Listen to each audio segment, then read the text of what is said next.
Some heroes fight to change the world. Others fight simply not to lose themselves. Hellboy belongs to the second kind. We're used to superhero stories where ordinary people gain extraordinary power, where destiny is something to fulfill, where evil is defeated and order is restored. Hellboy's story is different. It's quieter, older, more tragic. It's not about saving the world, it's about choosing who you are when everything seems to have already decided for you. What do you do when your past tells you who you're supposed to become? From the moment of his birth, Hellboy's fate appears sealed. Summoned from another dimension through Nazi occult rituals, he wasn't brought into this world to protect it, but to end it. Ancient prophecies name him, symbols claim him. His appearance seems to confirm everyone's worst fear. Red skin, filed horns, a massive stone right hand, yet the right hand of doom. Everything about him says monster. Everything says apocalypse. But Hellboy's true story isn't about whether the world will end. The real question is far more intimate. Can someone choose virtue when everything about their origin pulls them towards darkness? This is a deeply stoic question, and Hellboy's answer makes him, perhaps unintentionally, one of the clearest stoic heroes in modern fiction. Epictetus, the Stoic philosopher who spent much of his life enslaved, began his teaching with a simple distinction. Some things are within our control, others are not. What we control, our judgments, our choices, our values, our responses. What we don't, our origins, our bodies, our reputation, what others think of us. This idea forms the foundation of Stoicism, and it defines Hellboy's entire existence. Hellboy has no control over his demonic origin, the prophecies written long before his birth, his appearance, the fear he provokes, the expectations placed upon him by enemies and allies alike. And to most, he isn't a person, he's a weapon, a symbol, a future catastrophe waiting to happen. None of this is his choice. These are external facts, fate, circumstance, accident.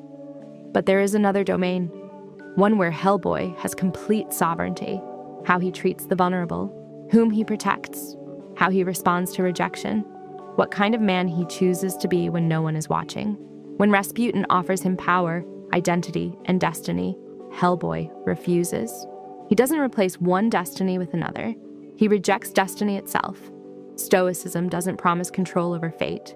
It promises something better, freedom from being ruled by it. For the Stoics, virtue is the only true good. Not power, not status, not pleasure, not even life itself. Marcus Aurelius wrote, "Waste no more time arguing about what a good man should be one." Hellboy is repeatedly offered unimaginable power, the power to rule, to dominate, to force acceptance through fear, to end rejection forever. These temptations make sense. Who doesn't want to matter? Who doesn't want the pain to stop? And yet, Hellboy refuses every time. Instead of ruling, Hellboy chooses a strangely ordinary life. He works for the BPRD, follows orders, fills out reports, protects civilians who will never know his name.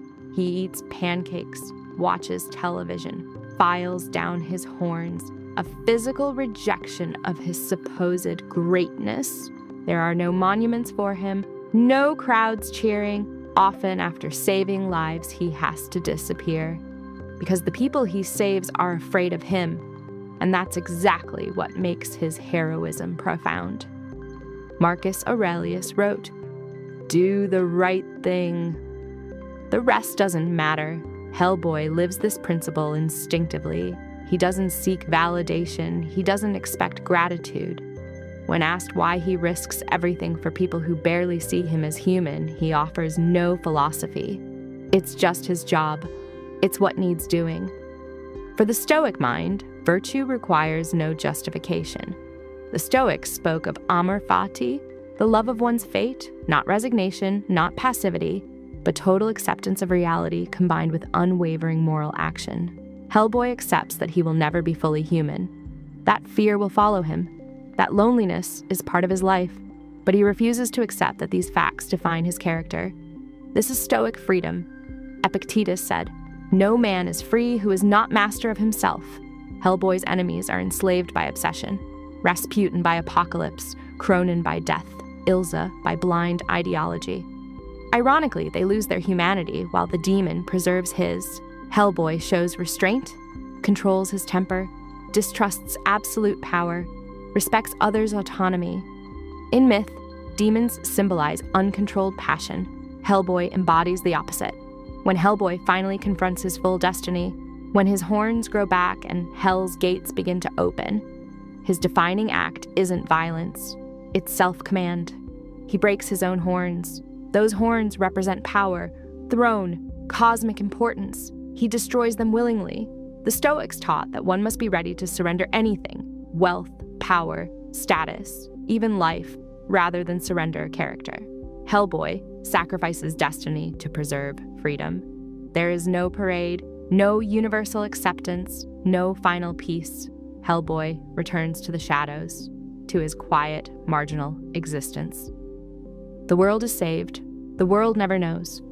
Marcus Aurelius understood this well. The virtuous often suffer, the wicked often prosper, and justice is never guaranteed. So the task becomes simple. Act rightly, now. Hellboy never reads Marcus Aurelius. He never calls himself a Stoic. He is a Stoic by how he lives. His story answers ancient questions. How do you live when you didn't choose your circumstances? By choosing your character? What is true freedom? Acting according to reason despite external forces? What makes us human? Not origin, not appearance, but moral choice. In a world ruled by systems, expectations, and forces beyond our control, Hellboy offers a quiet reminder. No external power can force you to abandon your integrity. Fate may limit your options. It cannot choose for you. Between stimulus and response, there is always a space, and in that space lives freedom. Hellboy chooses again and again.